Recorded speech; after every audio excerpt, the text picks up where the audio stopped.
This big Paladin deck has a monstrous combo. On the first day of Festival of Legends, I opened exactly 200 packs, and on my 200th pack, my very last pack, I opened my only signature card, and it was Kangor Dancing King. So I have wanted a big Paladin deck to be actually somewhat playable, and I'm sad to say that this is not a good deck to play in terms of like climbing the legend, but man, is it a fun deck when you're able to put Rivendare War Rider in a deck and then use front lines in order to legitimately combo if everything is set up correctly. So let me go ahead and walk you through what I believe to be one of the most fun ways to play Big Paladin by using Rivendare War Rider. If you look at this deck code, it really doesn't make a lot of sense because the most valuable part of this deck is actually within the ETC. And keep in mind, this is a very Christmas land-like combo, hoping that everything falls together. But the fact that this is doable and even possible just kind of blows my mind, and I just want to show this with you guys. So, audio amplifier. Put yourself to 11 mana. It's within the ETC, so that way you don't worry about Kangor. But what about Kangor pulling ETC? Yeah, that can happen. Just keep in mind this is a very Christmas land-like situation, and I almost pulled this off. But the whole point of the getting to 11 mana is so that way when you kill off your Rivendare War Rider and you have the minions in your deck, you can play front lines, which will hopefully pull the 3 horsemen from your deck, as well as Baron Geddon. And then, if the Baron Geddon is on the field, you can play Equality in order to kill every single minion on the field, including the horsemen, in order to automatically win the game. Now, keep in mind, you don't have to do this. This is just the coolest way of being able to flex on your friends if you wanted to play this against someone that you know and want to, show them some wacky Hearthstone experiments. But you could still set this up by just killing off the War Rider and then playing front lines, which is the reason why we're playing Order in the Court. Because not only are you tutoring out the Thaddeus for consistent combos if you already have your Kangor Dancing King in hand, but then you will immediately have your front lines and your behemoths hopefully on your next draws, so that way if your Thaddeus is on the odd polarity, you can easily play these cards. But honestly, you want to wait to play your front lines until after you've already killed your Rivendare, obviously, so that way you can bring out those important minions onto the field. But depending on what your draw is with Order in the Court, Thaddeus can enable some pretty sick combos. But that's pretty much it with this deck. Big Paladin is just not the front runner of the meta that I wanted it to be, and unfortunately my signature Kangor is just gonna have to gather some dust until Paladin gets some more support. The biggest problem with this deck is that it doesn't have early game in order to really help it survive until you get your Kangor, and the other problem with this deck is that you only have one Kangor, which is the only reason why this deck can win, because it does have a good payoff when you eventually reach it, but if you don't get that payoff, this deck really doesn't have anything going for it. So do not waste your dust on this deck unless you really want to play Big Paladin, because it is a lot of fun when you eventually go up against a good matchup that you can maybe do this combo against. And don't forget, if you do enjoy this kind of content, feel free to like this video and subscribe to the YouTube channel to be notified about any of our future updates. Thank you so much for making it to the end of this deck intro, and quick shout out to Noodleswoop who gave me this deck idea to try on stream, and luckily we pulled it off on the very first try. Thank you so much for making it to the end of this video. We'll see you for the next one. Oh wait, because there's ETC. Wait a minute, I didn't even look. Oh my god, you're right. Oh, I didn't even look at the ETC. Oh. But wait, what about Kangor swapping ETC? Is that ever a worry? I mean, at the same time, I guess it's 4 into 5.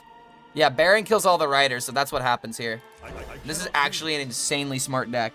This might be the way to build Big Paladin if things are able to slow down.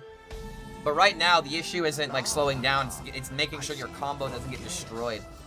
Okay, wait a minute, what? Why is, oh, so this is in the deck in order to find front lines. So we'll wait. It's rare, but it can happen. I mean, he is 4 mana, but the biggest issue is, like, even if you play 4 mana Kangor and get the 2 mana card, like, you still, you pull the audio amplifier in your hand, and then suddenly you still have to wait a turn for Kangor. Just feel like you always want a Kangor immediately. Is it ever correct just to Order in the Court here? Just because we have this immediately? I actually unironically think that Order in the Court is insane. Because it also gives us the big minions, right? But we're playing this on turn 5 every single time, and we're gonna guarantee a minion. Yeah, maybe I should have done this sooner. Yeah, we immediately got Flesh Behemoth. Let's go. Although, is this gonna be on odd polarity on turn 5? Wait a minute. It depends on what the polarity is. So the polarity is now odd, which means on turn 6, when this gets pulled out, and hopefully survives, Yeah. Signature Kangor is the only signature card that I have. It's the only one that I have. I opened like 200 packs, so I wasn't even lucky. I could just do this and knock out a minion. Doesn't feel that good, though. I guess it's just this into this. Okay. But yeah, dude, I was kind of hoping for this card, not gonna lie. Signature Kangor is sweet.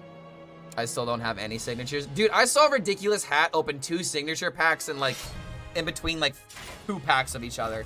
I am so jealous of Hat. If you want to be jealous of someone else, be jealous of Hat. Alright, so don't pull a Noyotrope. Do not pull a Noyotrope.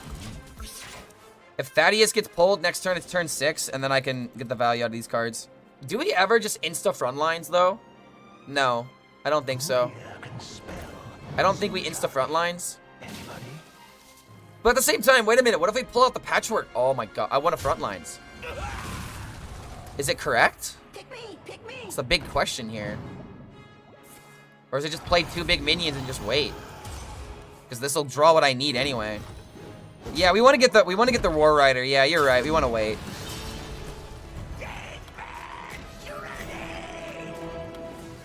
Oh, yes. Yes. It's happening, dude. It's literally happening. Do we just full send? Or no, we do this. So that way if he clears, it'll pull this out, right? Well, hold on. Wait, no, this Death Rattle was procced first. Wait, no, so we should do it this way. What would Uther do? The light bends. I don't think we need to draw, technically. We don't want a hero power on the field. So, oh my god, what's going on here, dude? Henceforth, I will now be known as a Frost Weary enthusiast. You know what's going on, Shamatastical? Are you saying that because my last deck didn't have Frostworm Fury, or are you saying that because you finally caved in and committed to the Frost DK Overlords? Because Frost DK is still the best deck in the game right now. 100%. Pick me, pick me. Unholy Frenzy. Oh, okay. Wait a minute, but I can still trade here. I can still trade with Kangor as well. So this is guaranteed to find the War Rider. It automatically summons it.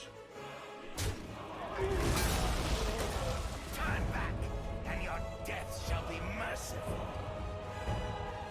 This front lines is gonna be so freaking funny, dude. It's gonna be so freaking hilarious when it happens. Because he's just not gonna expect it.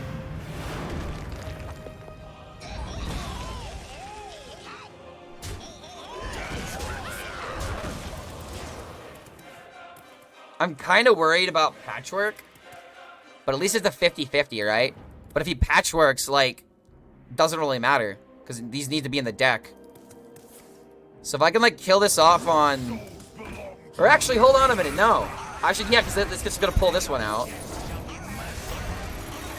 Now they're in the deck, I can just do this and try to draw them. Well, actually, I can't do that yet, but... Alright, I have to play that. Wait, but I can't. No, I didn't want to draw it. No, I actually didn't want to draw it. Oh, did I get drunk with power? Oh my god, these Annoyotrons, dude. How do you kill the Horseman after playing Frontlines, though? So the idea, like, ultimate high roll is you play Audio Amplifier out of the ETC, put yourself to 11 mana. You play Frontlines, you pull out Baron, you play a quality, a Baron kills everything. Yeah, but, like, I'm worried about, is there, like, a patchwork possibility here? Like, I think we might be okay, but I'm still kind of worried overall. Like, I just really wanted to be able to do this, because if this gets sniped, then there's, like, duplicates in the deck. Blood Boil Lul. Blood Boil Lul. Dirty Rat Lul. Wait a minute. Wait, whoa. Wait a minute, guys.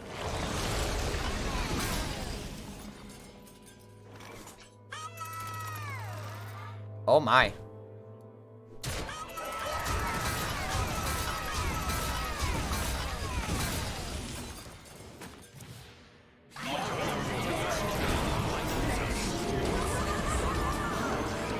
Was really hoping to pull out the Patchwork there.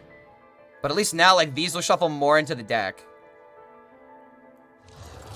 Huh.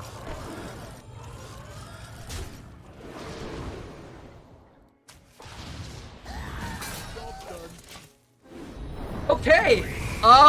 First impression of this deck. Let's go, dude. Let's freaking go. We're playing around Patchwork like a god. Like, the only other thing we have to worry about is, I guess, like, transform, right? And now it just doesn't matter. If I top deck equality, it's just GG. Top deck equality for the flex. Okay, hold on a minute. Wait, no, it's still lethal.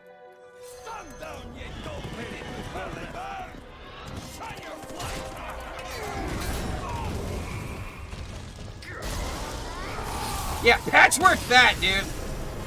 Patchwork that. Oh my god, that was so satisfying. I suffered with Tony Druid for like an hour, but this deck worked on the first try. Let's go, dude.